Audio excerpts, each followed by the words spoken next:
Hello ಆತ್ಮೀಯರೇ, ನಮಸ್ಕಾರ. ಮೋಕ್ಷ ಮೀಡಿಯಾಕ್ಕೆ ಸ್ವಾಗತ.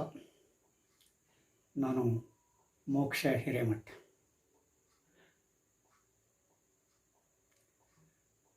ಸಮಾಜದಲ್ಲಿ ಅನೇಕ ವಿಶಿಷ್ಟ ವ್ಯಕ್ತಿಗಳಿದ್ದಾರೆ.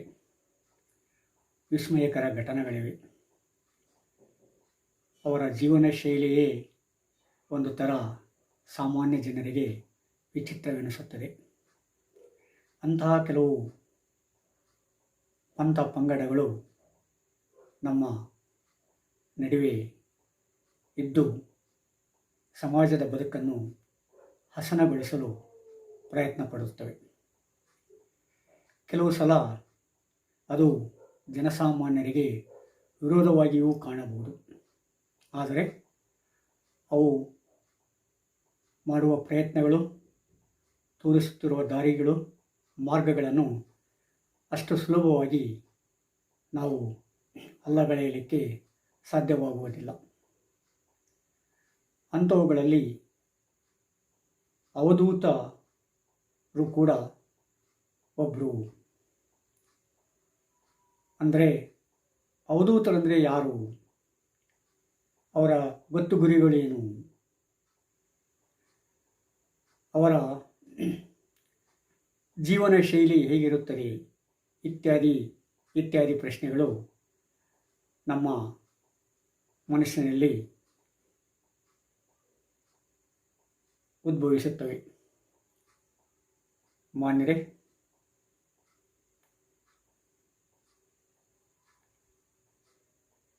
ಲೈಕ್ ಮಾಡಿ, ಸಬ್ಸ್ಕ್ರೈಬ್ ಆಗಿ ಮತ್ತು ಶೇರ್ ಮಾಡಿ.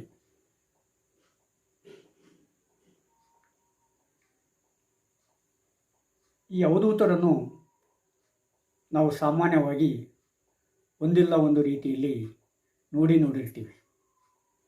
ಆದರೆ ಅವರು ಅವಧೂತರಂತೇಳಿ ಎಷ್ಟೋ ಜನಕ್ಕೆ ಗೊತ್ತಾಗುವುದೇ ಇಲ್ಲ. ಯಾಕಂದರೆ ಭಾರತದಂಥ ದೇಶದಲ್ಲಿ ಅನೇಕ ಪಂಥ ಪಂಗಡಗಳಿರುವಾಗ ಯಾವ ಪಂಗಡಕ್ಕೆ, ಯಾವ ಪಂಥಕ್ಕೆ ಯಾವ ವ್ಯಕ್ತಿಗಳು ಸೇರುತ್ತಾರೆ ಎನ್ನುವುದು ಸ್ವಲ್ಪ ಗೊಂದಲಮಯವಾದ ವಿಷಯವಾಗಿಬಿಡುತ್ತದೆ. ಆ ಹಿನ್ನೆಲೆಯಲ್ಲಿ ಕೆಲವು ಸಲ ಜನಸಾಮಾನ್ಯರು ಆ ಗೊಂದಲಕ್ಕೊಳಗಾಗ್ತಾರೆ. ಆದರೆ ಅವಧೂತರ ವಿಷಯವಾಗಿ ಯಾವುದೇ ಗೊಂದಲಗಳಿಲ್ಲ. ಅವಧೂತರು ವಿಶಿಷ್ಟ ತೆರನಾದ ವ್ಯಕ್ತಿಗಳು. ಅವರು ಸಮಾಜದ ರೀತಿ ನೀತಿಗಳಿಗೆ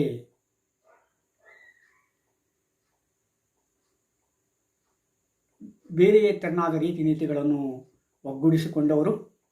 ಸಮಾಜದ ರೀತಿ ಒಂದು ಆದರೆ ಅವರ ರೀತಿ ಇನ್ನೊಂದು. ಸಮಾಜದ ಜೀವನ ಶೈಲಿ ಒಂದಾದರೆ ಅವರ ಜೀವನ ಶೈಲಿ ಇನ್ನೊಂದು. ಸಮಾಜ ಹೌದು ಎಂದರೆ ಅವರು ಅಲ್ಲ ಎನ್ನುತ್ತಾರೆ. ಸಮಾಜ ಅಲ್ಲ ಎಂದರೆ ಅವರು ಹೌದು ಎನ್ನುತ್ತಾರೆ. ಕೆಲವು ಸಲ ಹೌದು ಅಲ್ಲಗಳ ನಡುವೆ ತಿಕ್ಕಾಟ ಪ್ರಾರಂಭವಾಗಿಬಿಡುತ್ತದೆ. ಈ ಅವಧೂತರು ಸಾಮಾನ್ಯವಾಗಿ ಸಮಾಜದಲ್ಲಿರ್ತಕ್ಕಂಥ ಓರೆಕೋರೆಗಳಿಗೆ ಬೇಸತ್ತು ತಮ್ಮದೇ ಆದ ವಿಭಿನ್ನ ಜೀವನ ಶೈಲಿಯನ್ನು ರೂಢಿಸಿಕೊಳ್ತಾರೆ. ಅಷ್ಟೇ ಅಲ್ಲ, ಮನುಷ್ಯನ ಮುಖ್ಯ ಗುರಿಯಾದ ಮೋಕ್ಷವನ್ನು ಪಡಲಿಕ್ಕೆ ಅವರು ಆತುರತ ಇರ್ತಾರೆ. ಮನುಷ್ಯನ ಮುಖ್ಯ ಗುರಿ ಮೋಕ್ಷವನ್ನು ಪಡೆಯುವುದು, ಜೀವನ್ಮುಕ್ತಿಯನ್ನು ಪಡೆಯುವುದು, ಜೀವನದಲ್ಲಿ ಮಹದಾನಂದವನ್ನು ಅನುಭವಿಸುವುದು. ಈ ಮಹದಾನಂದ ಮತ್ತು ಸಚ್ಚಿತ್ ಆನಂದವನ್ನು ಅನುಭವಿಸಬೇಕಾದರೆ ಯಾವ ಮಾರ್ಗಗಳನ್ನು ನಾವು ಉಪಯೋಗಿಸಬೇಕು ಅನ್ನುವುದು ಬಹಳ ಮುಖ್ಯವಾದ ಪ್ರಶ್ನೆಗಳಾಗ್ತದೆ. ಅನೇಕರು ಅನೇಕ ರೀತಿಯ ಮಾರ್ಗಗಳನ್ನು ಹುಡುಕಿಕೊಂಡಿರಬಹುದು. ಆದರೆ ಅವಧೂತರ ಮಾರ್ಗವೇ ಬೇರೆ. ಅವಧೂತರು ಸಮಾಜದ ಸಾಂಪ್ರದಾಯಿಕ ರೀತಿ ನೀತಿಗಳನ್ನು ವಿರೋಧಿಸ್ತಾರೆ. ಸಮಾಜದ ರೂಢಿಗಳನ್ನು ವಿರೋಧಿಸ್ತಾರೆ. ಅವಧೂತ ಒಂದು ಸಂಸ್ಕೃತ ಶಬ್ದ.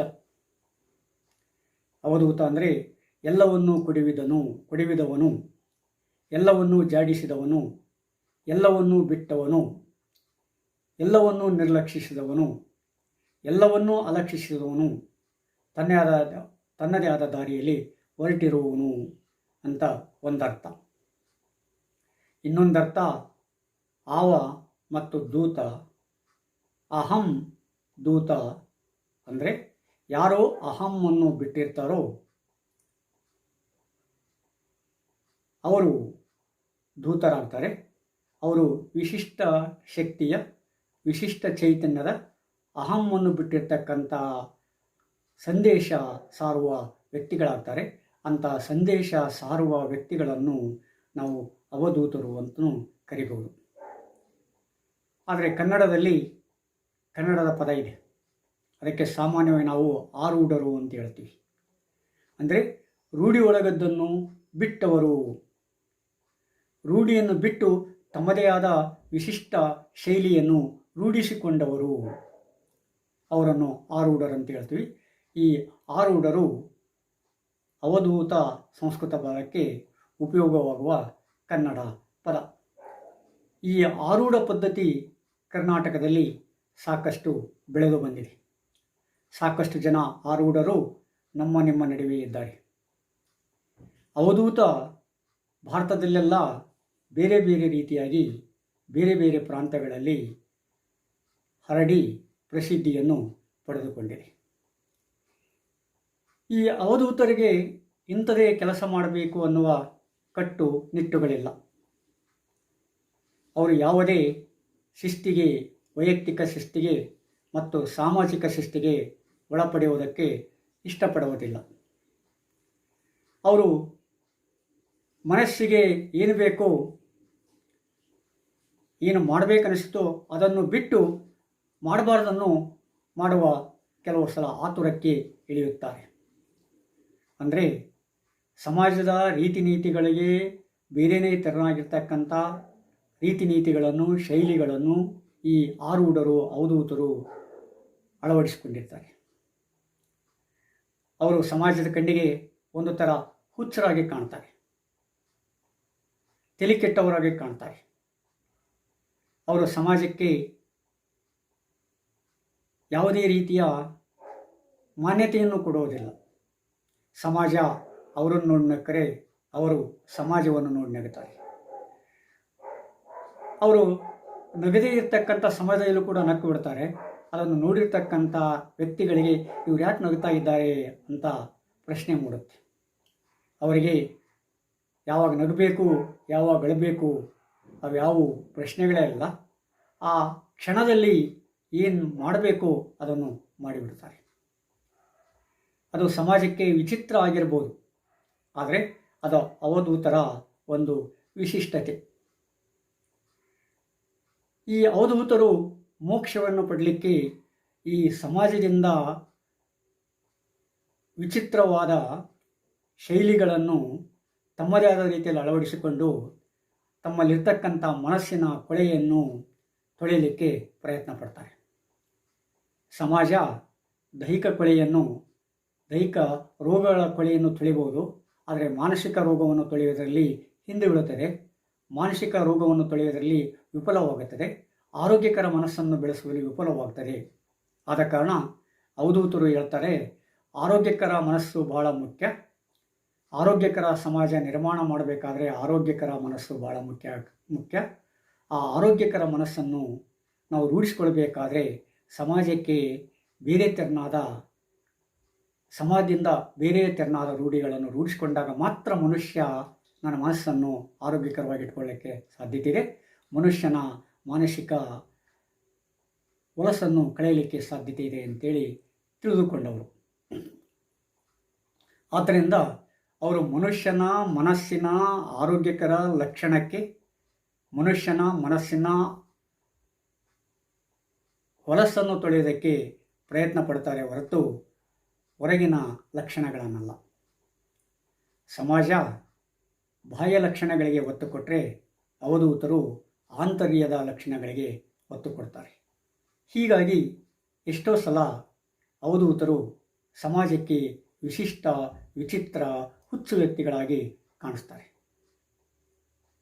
ಆದರೆ ಅವರನ್ನು ನೋಡಿದರೆ, ಸಮೀಪ ಹೋದರೆ, ಅವರ ಕೆಲವು ರೀತಿ ನೀತಿಗಳನ್ನು ಅರ್ಥ ಮಾಡಿಕೊಂಡಿರ್ತಕ್ಕಂಥ ವ್ಯಕ್ತಿಗಳಿಗೆ ಇದ್ಯಾವುದು ಅನಿಸುವುದಿಲ್ಲ.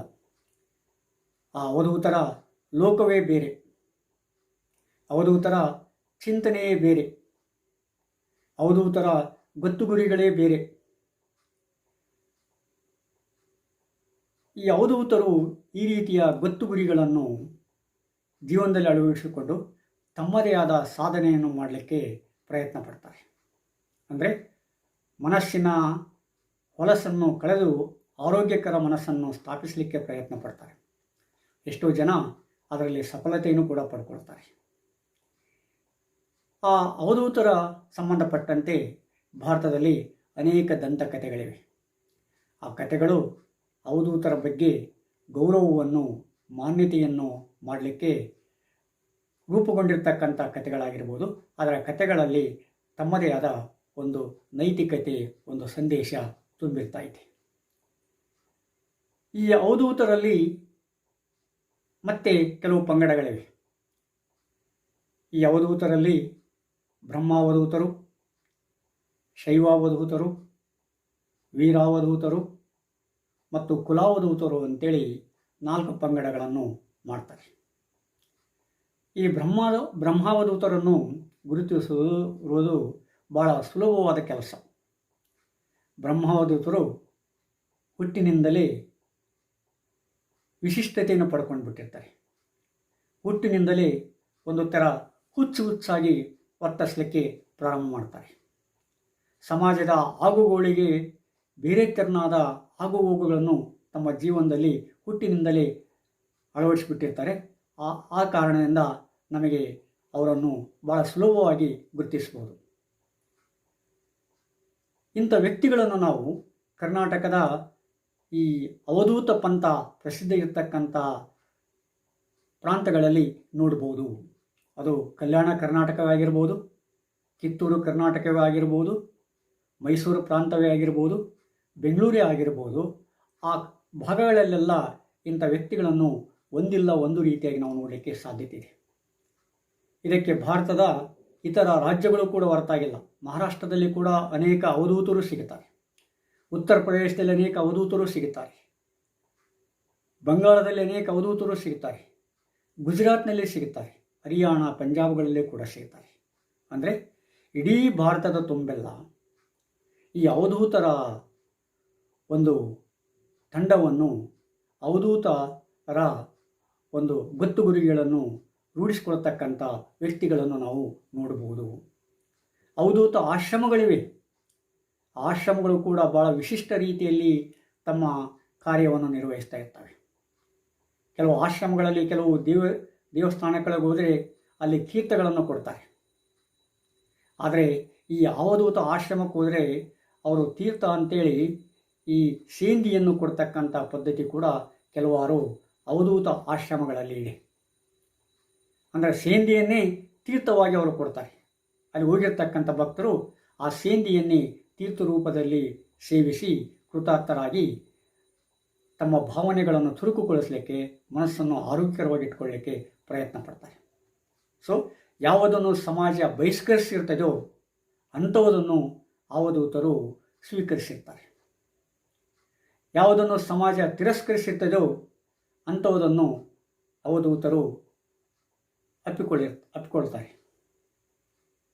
ಯಾವುದನ್ನು ಸಮಾಜ ವಿರೋಧಿಸ್ತಾ ಇದೆಯೋ ಅಂಥವುದನ್ನು ಅವಧೂತರು ಪರವಾಗಿಸ್ತಾರೆ. ಯಾವುದು ಸಮಾಜ ಕೆಟ್ಟ ಅಂತ ಹೇಳ್ತದೆ ಅದರಲ್ಲಿ ಒಳ್ಳೆಯತನವನ್ನು ಅವಧೂತರು ಕಾಣ್ತಾರೆ. ಸೊ ಹೀಗಾಗಿ ಪ್ರತಿಯೊಂದು ಹಂತಗಳಲ್ಲಿ ಅವಧೂತರು ಸಮಾಜಕ್ಕೆ ಬೇರೆ ತೆರನಾಗಿ ಕಂಡು ಅವರು ಒಂದು ಥರ ಹುಚ್ಚು ವ್ಯಕ್ತಿಗಳಾಗಿ, ಹೈಲು ವ್ಯಕ್ತಿಗಳಾಗಿ ಕಂಡುಬಿಡ್ತಾರೆ. ಅವರನ್ನು ನೋಡ್ತಕ್ಕಂಥ ದೃಷ್ಟಿಕೋನ ಬೇರೆ ಆಗಬೇಕು.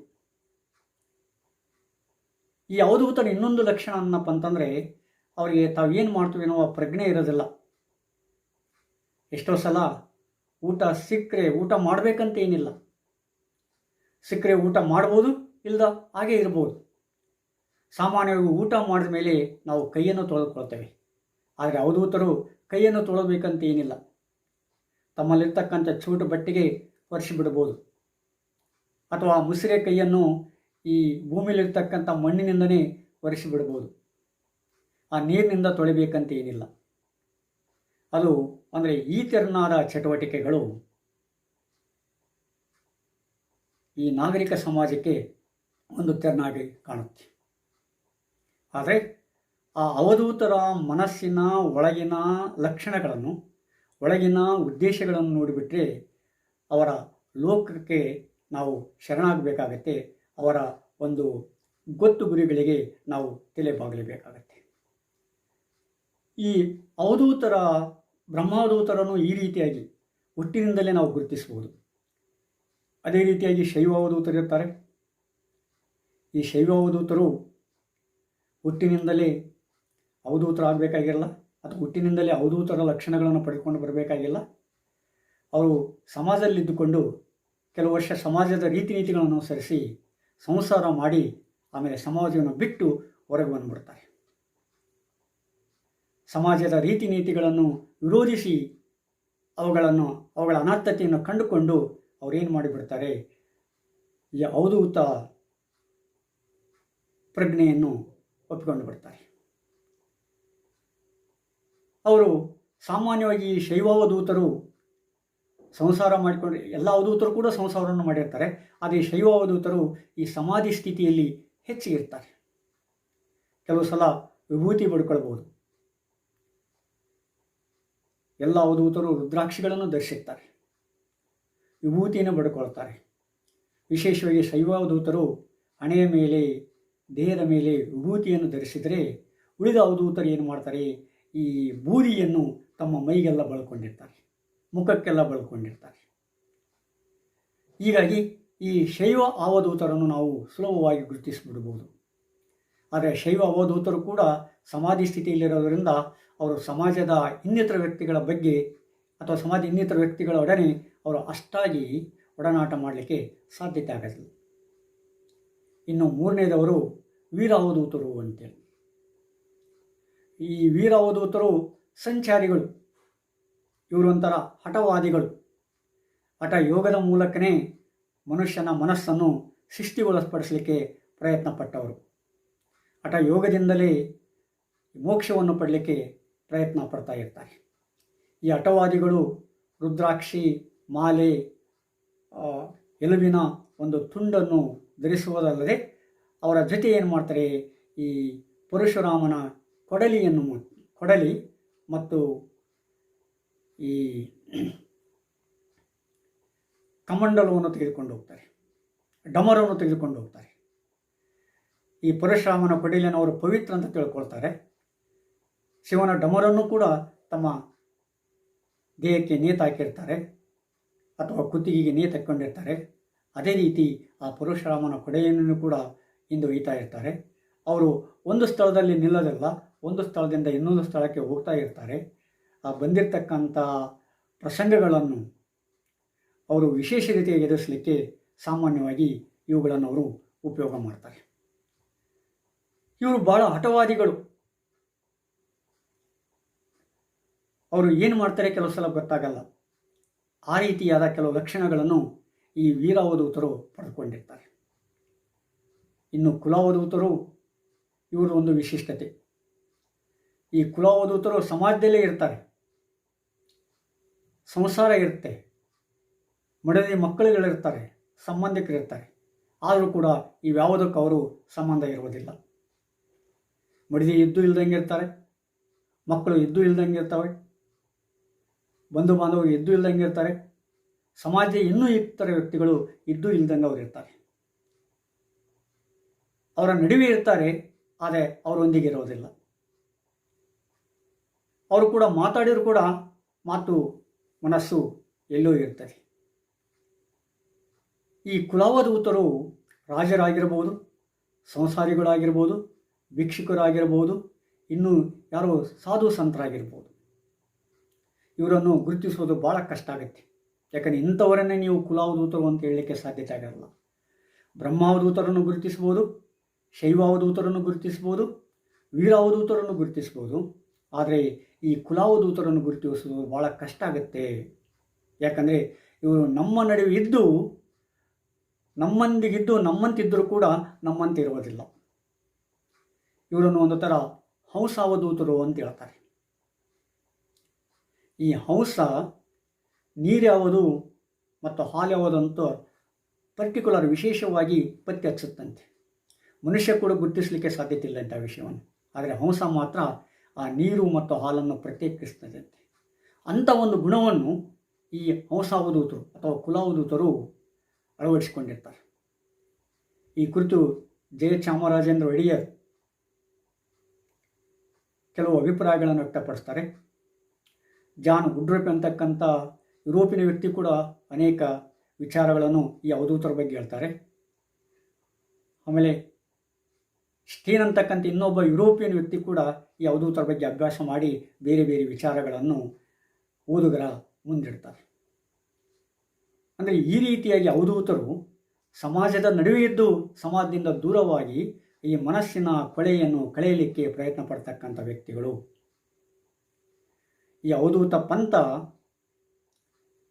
ನಾಥ ಪಂಥಕ್ಕೆ ಸಂಬಂಧಪಡ್ತಾ ಇದೆ. ಸಿದ್ಧರು, ಅವಧೂತರು, ಸಿದ್ಧರು, ನಾಥರು, ಕಾಪಾಲಿಕರು, ಪಶುಪತಿಗಳು ಇತ್ಯಾದಿ ಇತ್ಯಾದಿ ಅನೇಕ ಪಂಗಡಗಳು ಬರ್ತಾವಲ್ಲ, ಆ ಪಂಗಡಗಳಲ್ಲಿ ಇದು ಕೂಡ ಒಂದಾಗಿಬಿಡುತ್ತೆ. ಆದರೆ ಅವರ ರೀತಿ ನೀತಿಗಳು ಒಂದು ತೆರನ ಆದರೆ ಇವರ ರೀತಿಗಳು ಕೂಡ ಇನ್ನೊಂದು ತೆರ ಆಗುತ್ತೆ. ಈ ಶೈವವಾದಿಗಳಿಗೆ ಶಿವನೇ ಭಾಳ ಮುಖ್ಯ ಆಗ್ಬೋದು, ಬ್ರಹ್ಮಾವಧೂತರಿಗೆ ಬ್ರಹ್ಮನೇ ಭಾಳ ಮುಖ್ಯ ಆಗ್ಬೋದು. ಆದರೆ ಅವರು ನಿಮಿತ್ತ ಮಾತ್ರ.